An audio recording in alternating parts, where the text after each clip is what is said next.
नमस्कार, मैं हूं पवन त्यागी। जम्मू कश्मीर से रोहिंग्याओं को डिटेंशन सेंटर में भेजा जा रहा है और इसी पर देश में राजनीति शुरू हो गई है।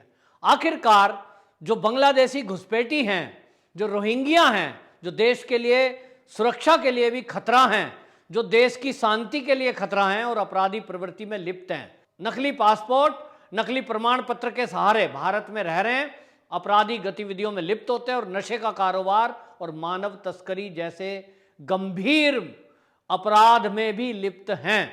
अब आपको बताएं कि जम्मू में भिटिंडी में ऐसे लगभग 39 कैंप हैं जिसके अंदर लगभग 6,500 रोहिंग्या रहते हैं।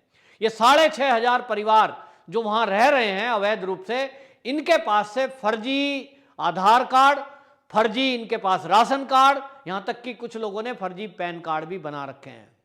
यूएन का एक ये आईडी कार्ड लेके आए हुए हैं जो ये सब मीडिया वालों को दिखाते हैं कि साहब ये यूएन का हमारे पास आई कार्ड है, हम विस्थापित हैं, हम परेशान हैं, हम यहां आकर के रुके हुए हैं। मामला इतने तक नहीं है। कुछ लोग मानवता के नाम पर इनके पक्ष में खड़े होने का ढोंग करते हैं। कुछ मीडिया वाले भी इनको लगातार दिखा रहे हैं, जिसमें बीबीसी खास तौर पे इनको कवर दे रहा है। लेकिन बहुत सारे नेता भी इनके पक्ष में आ गए हैं और इनको बसाने की, बसे रहने की हिमाकत कर रहे हैं, जिसमें ओवैसी है, जिसमें कांग्रेस है, जिसमें प्रशांत भूषण जैसे वकील हैं और जिसमें मीडिया भी लगातार इनको कवरेज दे रहा है। तो आखिरकार एक सवाल उठता है कि अवैध रूप से हमारे भारत में आए, म्यांमार से चलते हैं और बंगाल पहुंचते हैं। बंगाल के बाद आप पश्चिम बंगाल क्यों आते हैं, जबकि बंगाल की सीमा पाकिस्तान से लगती है और इस्लामिक कंट्री है। लेकिन प्री प्लान तरीके से इन रोहिंग्याओं को, जो कि दुनिया के लिए खतरा बन चुके हैं, उन लोगों को भारत में जगह जगह बसाया जा रहा है। उसमें यूएन भी साथ दे रहा है, क्योंकि यूएन इनको तुरंत एक आई कार्ड दे देता है जिसके पीछे बहुत बड़ा नेक्सस है। और अब तो खुलासा हुआ है कि किस तरह से भारत विरोध में यूएन के कुछ लोग लगे हुए हैं। यहां तक कि खालिस्तानी जो एक्शन लेने वाले और खालिस्तानी मूवमेंट चलाने वाले जो लोग हैं, एसजेएफ नाम की जो संस्था है, वो भी यूएन को चंदा दे रही है और इसीलिए यूएन उस खालिस्तानी मूवमेंट चलाने वाले एसजेएफ को बैन करने की बात नहीं करती। भारत के अंदर 26 जनवरी में जो दिल्ली के अंदर हुआ और उसमें पन्नू और धालीवाल बीच में आए, जिन्होंने घोषणा करी थी कि तिरंगे की जगह वो तिरंगे को उखाड़ फेंकेगा और जो खालिस्तान का झंडा फहराएगा उसको 2.5 करोड़ रुपए मिलेंगे। इस बात को लेकर भारत की सरकार ने आपत्ति जताई थी, लेकिन यूएन ने कोई कार्रवाई नहीं करी। और आपको बताएं कि वो खालिस्तान जो मूवमेंट है, इसको चलाने वाले एसजेएफ से चंदा ले लेता है 7 लाख रुपए। क्यों? क्योंकि उनको अपनी दुकान चलानी है और वो दुकान केवल भारत के विरोध में है। ये आप गठजोड़ समझिए कि खालिस्तानी मूवमेंट चलाने वाले लोग भारत के अंदर दिल्ली में दंगे हुए तो यही एसजेएफ है जो ऐसे मुसलमानों के मकान बना रही थी जो दंगे में शामिल थे। उनके मकान बनाए, दुकान बनाई, उसको पैसा दिया, एनजीओ के नाम पर उनकी मदद करी। लेकिन गठजोड़ पूरा यह था कि भारत विरोधी गतिविधि में जो लोग लगे हुए हैं उनको जिंदा रखो, उनको बनाए रखो, उनको सहारा दो। ठीक इसी तरह ये रोहिंग्याओं को बसाया जाता है कि बंगाल से ये रोहिंग्या चलते हैं, जो म्यांमार से आ गए बंगाल, बंगाल से आ गए पश्चिम बंगाल, और पश्चिम बंगाल में जो ममता बानो, जिसको ममता बनर्जी कहते हैं, वो इनको पूरी फैसिलिटी देती है। वहाँ ठहराया जाता है, रुकाया जाता है, मस्जिदों में रुकते हैं, बच्चों को पढ़ाई तक की सुविधा करी जाती है और उसके बाद भारत के पूरे एरियो में इनको जगह जगह भेज दिया जाता है और इनके लिए मस्जिद सहायक होती हैं।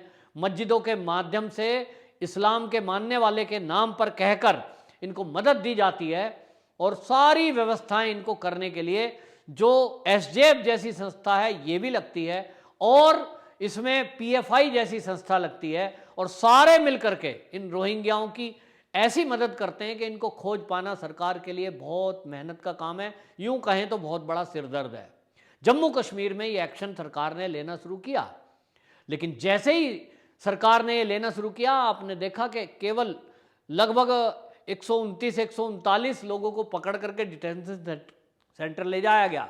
इसी में हल्ला मच गया।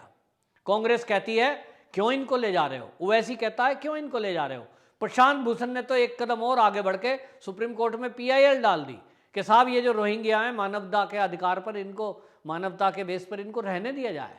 क्यों? इनके पक्ष में क्यों खड़े हैं? जब ये मानव तस्करी कर रहे हैं, ये नशे का कारोबार कर रहे हैं, ये अपराध कर रहे हैं, और अपराध भी इतना भयंकर कि ये फर्जी आई कार्ड बना ले रहे हैं, फर्जी आधार कार्ड बना ले रहे हैं। ऐसे में सरकार ने निर्णय किया है कि इस फर्जीवाड़े में कोई भी सरकारी कर्मचारी अगर मिला हुआ है, जिसकी संभावना है, उनको भी पहचान करके उनको सजा दी जाएगी। अब ये कार्रवाई की जाएगी, और इसलिए जितने भी फर्जी आधार कार्ड के आधार पर यहां लोग रह रहे हैं रोहिंग्या, इनका वेरिफिकेशन किया जाएगा और इनकी पहचान करके इनको देश से बाहर तो किया ही जाएगा। ऐसे अधिकारियों पे भी कार्रवाई की जाएगी जिन लोगों ने इन रोहिंग्याओं की बसाने में मदद की है। कौन लोग हैं इनके पीछे, उनकी पहचान की जा रही है। एनजीओ के नाम पर भी, जो अपनी एनजीओ के नाम पर ये अपराध कर रहे हैं, कि अपराधियों को यहां प्री प्लान करके देश की अर्थव्यवस्था पर चोट करने के लिए काम कर रहे हैं। आप देखिए, एक आंकड़ा लगाइए, जम्मू कश्मीर का मैं बताता हूं, जहां केवल जो है 39 कैंप हैं, उसके अंदर 6523 परिवार रह रहे हैं। ये 6523 लोग रोहिंग्या ये रहते हैं, और इनकी वजह से आप देखिए 5 साल का आंकड़ा कहता है कि 5 साल में इनके कैंपों में जो संख्या है वो 3000 बच्चे इनके पैदा हो जाते हैं। 5 साल में 3000 बच्चे, कितनी संख्या पे? 6.5 पर। एक आंकड़े के अनुसार जो बांग्लादेशी घुसपैठी भारत के अंदर आए हैं, आज के 5 साल पहला आंकड़ा है कि ये 4 करोड़ है। अब 4 करोड़ में अब आप समझ लीजिए कि 6000 में अगर 2000 बच्चे पैदा हो जाते हैं, 3000 यानी लगभग इनकी आबादी का आधा, तो जो 4 करोड़ थे उनके 2 करोड़ बच्चे पैदा हो गए होंगे। अब ये कुल मिलाकर जो संख्या है ये 4 से 6 करोड़ हो गई, और अब ये इतनी तेजी से बढ़ेगी, मल्टीप्लाई होती जाएगी कि कुछ ही दिनों में जहां बांग्लादेशी घुसपैठी और रोहिंग्या वो करोड़ों की संख्या में होंगे, और जिन करोड़ों की संख्या में जब वो होंगे तब फिर उनके ऊपर कार्रवाई करना कितना कठिन काम है। इसी से आइडिया लगाइए कि जब CAA का लागू होने की बात सामने आई तो पूरे भारत में धरने और प्रदर्शन हुए, दंगे फसाद हुए, ज़्यादातर शाहीन बाग बना दिए गए, सड़कों को घेर कर बैठ गए, पुलिस पार्टी पर हमला हुआ, पुलिस के बड़े बड़े अधिकारियों को निशाना बनाया गया, देश की संपत्ति का नुकसान किया गया। ये वही लोग हैं जो सरेआम धमकी देते हैं कि हमारे खिलाफ कोई दिल्ली सरकार ने कार्रवाई करने की कोशिश की, हमें वापस भेजने की कोशिश की, डिटेंशन सेंटर में भेजने की कोशिश की, तो हम बवाल कर देंगे। लेकिन बेशरम कांग्रेस को देखिए कि असम के अंदर उनका एक ही आधार है, वो एक ही बात अपने मंचों से बोल रहे हैं। प्रियंका गांधी, राहुल गांधी एक फटका जो असमिया होता है उसको गले में डाले हुए हैं, और उस पर लिखा है नो CAA, और वो अपने मंच से बोलती है प्रियंका और राहुल कि यहां अगर हमारी कांग्रेस की सरकार आई तो हम CAA को लागू नहीं होने देंगे। इसका मतलब क्या है? इसका मतलब समझिए कि कांग्रेस साफ साफ कह रही है कि बांग्लादेशी और रोहिंग्याओं के लिए हम हैं, हमारी सरकार लाइए तो हम रोहिंग्याओं को यहां बसा देंगे, हमारी सरकार अगर आई तो बांग्लादेश के जितने लोग आना चाहें आइए, और हमारे देश को धर्मशाला बनाओ, हमारे देश के नागरिकों का हक मार के खाओ, इस देश को और गरीब बनाओ, इस देश को और पिछड़ा करो। ये कांग्रेस की नीति समझ में नहीं आ रही है कि जो इस देश को गरीब और कंगाल बनाने पर लगी हुई है, कि ये चाहती है कि रोहिंग्या जो नशे का कारोबार कर रहे हैं, जो मानव तस्करी में लिप्त हैं, जो जगह जगह चैन स्नैचिंग और गुंडागर्दी करते हैं, मौका मिलने पर डकैती और हत्या करते हैं, ऐसे अपराधियों के साथ कांग्रेस क्यों खड़ी है? क्यों उसका असम में यह प्रचार चल रहा है? क्यों वो केरल में प्रचार करती है? क्यों वो पूरे भारत में घूम घूम के एक ही बात कह रहे हैं, हमारी सरकार आई तो हम CAA लागू नहीं होने देंगे? इसका मतलब कांग्रेस और TMC, ये कम्युनिस्ट, जितने लोग हैं इनको रोहिंग्या प्यारे हैं, बांग्लादेशी घुसपैठियों से प्यार है, नहीं प्यार है तो इस देश के हिंदू से। कश्मीरी पंडित मार भगाए जाएं, टेंटों में रहें, बहू बेटियों की इज्जत उछाली जाए, यहां तक कि बलात्कार हो सैकड़ों की संख्या में, अपनी प्रॉपर्टी छोड़कर आए, कभी कांग्रेस नहीं बोली, कभी कम्युनिस्ट नहीं बोले, कभी BBC चैनल नहीं बोला कि इनका भी कोई मानव अधिकार है। लेकिन ये मानव अधिकार के बात करने वाले भेड़ की काल में भेड़िए, ये गिद्ध जो लाशों की राजनीति करते हैं और जाति और धर्म देखकर अपनी राजनीति करते हैं, ऐसे लोग कभी भी हिंदुओं के ऊपर कभी नहीं बोले, ना हिंदुओं का दर्द इन्हें दिखाई देता है।